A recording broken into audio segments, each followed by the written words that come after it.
The death toll of migrants in a sweltering 18-wheeler on Monday in San Antonio, Texas, has risen to 53, 40 male and 13 female. Death of 53 migrants in Texas stoke grief, fears of a deadly summer. This is the title of the report by the Washington Post. Tractor-trailers are common because these criminal organizations are trying to maximize profit. When U.S. immigration policy kills. This is the title of the commentary by the Wall Street Journal. Human smuggling is an ugly business, and sometimes a murderous one. The death of at least 50 migrants trapped in a truck in broiling heat is a crime.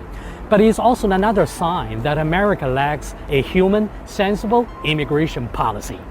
The editorial board commentary insisted that as the party in power in Washington with the responsibility for immigration policy, the Joe Biden administration has the duty to fix this so migrants don't have to play roulette with their lives.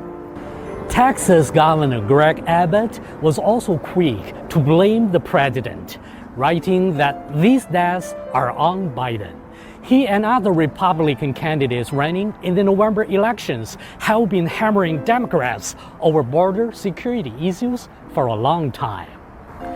Biden reacted in a precise way and to the target.